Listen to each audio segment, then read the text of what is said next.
Welcome back. Yeah, 2021. It's a year of something.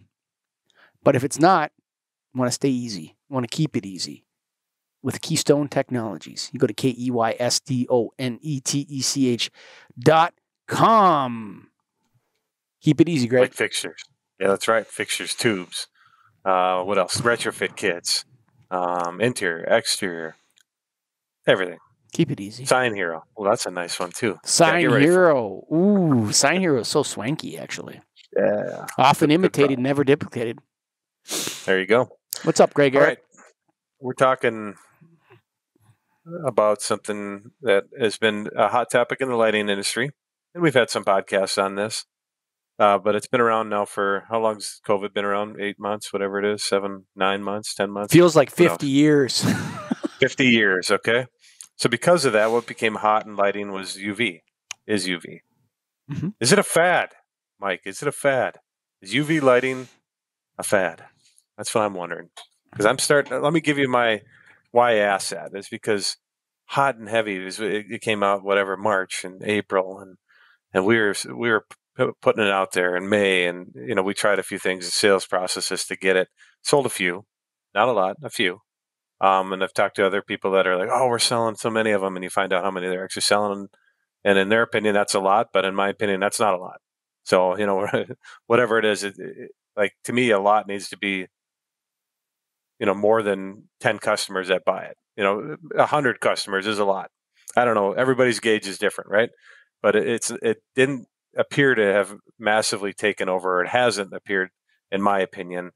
We see some people that have adopted it right away, but then the news seems to have kind of died down on who's been implementing and putting it in. I haven't seen anything in the last couple of months, anything new, big, exciting that's happening. It happened right away, and now it's gone. Is it a fad? We talked about the whales on another show this month. Excuse me. And UVC has a real legitimate place in the mix, in the design and engineering of train stations, airports, areas where mass commuter traffic, buses, things like trains, things where people are coming and going and have always been gross and always will be gross. Mm-hmm. I could see like a UVC light in toilet stalls where you go in and the UVC light goes off and the actual light comes on, and then you leave and the UVC light comes back on again. There's been a whole development of applications that always were good UVC lighting applications, always, and should have, probably been done before. We know that tuberculosis wards are UVC, passive air disinfection is wonderful in those types of situations. Hospitals, I think there's going to be a lot of applications for UVC. I do not think it's a fad. I think what happened was, herd mentality, we've talked about it, herd mentality, not immunity. But, everyone's like, "Well, we got to put kindergartens." I mean, I threw my sunglasses at the thing. We want to know where we're putting it. It's a part of the mix. It's not the mix. And so people that are talking, I'm selling tons of UV. What percentage of your revenue is UVC? Is it 5%? Is it 2%? Is it 40%? That would be an indication to me of a larger trend. I think it's going to be part of the mix moving forward, and you can learn about it and you can use it for certain areas. I think what's fuzzy right now for the industry and for everyone else is that areas, libraries, schools, these types of areas, people are kind of backing away from it a little bit. Like, oh my God, okay, well, this is not a medical clinic. It's not a tuberculosis ward. There's dangers in UV. Do we have the staff to manage it? Like a hotel room. Like, do you want a UVC light in your hotel room? I don't know. Maybe one in the bathroom that goes on. You know what I'm saying? I don't know. So with application clarity needs to sort of come. Where should UVC lighting be used? Okay. Before COVID, operating rooms. That's all you ever heard. Operating rooms. You didn't hear about it anywhere else. Or like tuberculosis clinics. When I did my research from the 1970s, like, oh, look how they built a tuberculosis clinic. So those areas, not a fad. The momentum of its full deployment across the entire, look, the vaccine's coming. People are saying, okay, it's going to be over. Fauci's going to go on TV and he's going to take the vaccine live on CNN. Yeah, we're going to see that. That son of a bitch better do it first. You know what I mean? Trump, him, Biden, put them all up there, Harris and Pence, and give them each different vaccines and poke them live on public. And, from reps from the company and lawyers signing that it's off. So people are hopeful now. And they're like, yeah, do we really need to put that UVC light in the kindergarten? No, I don't think so.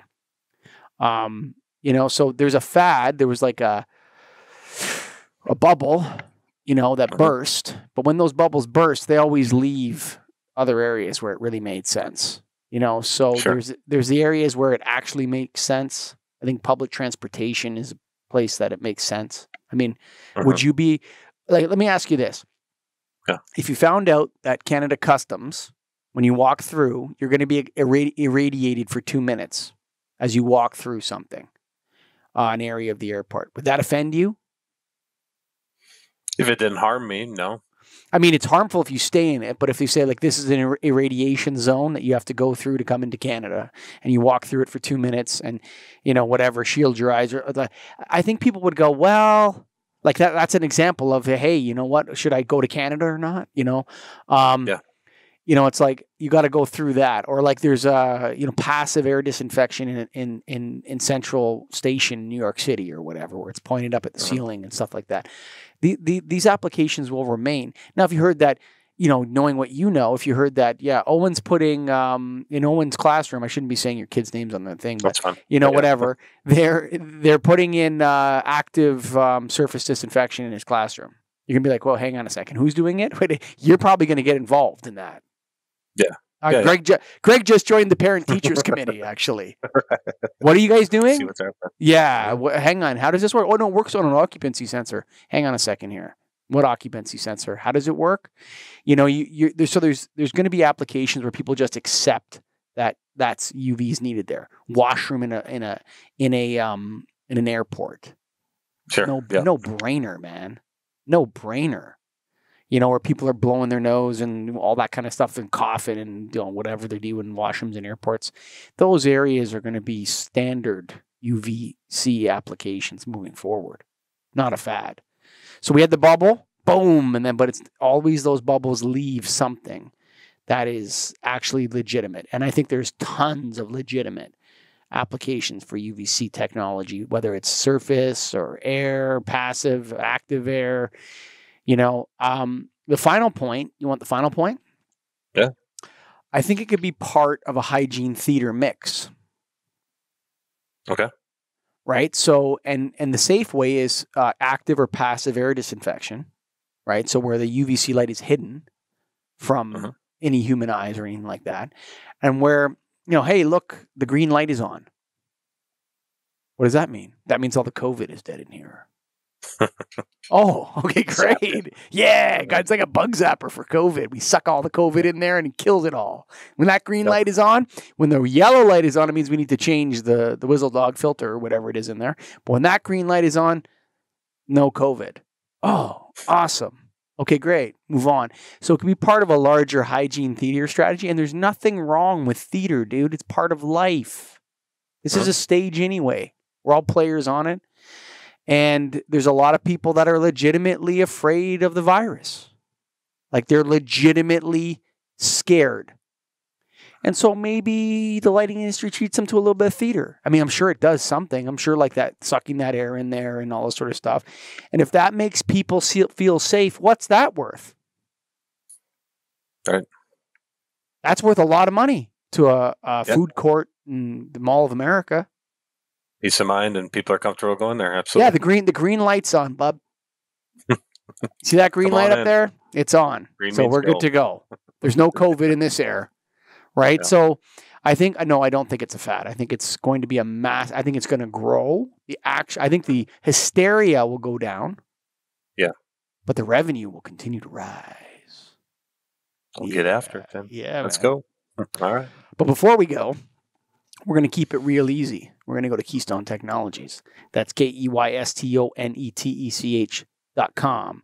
That's KeystoneTech.com. Keep it easy.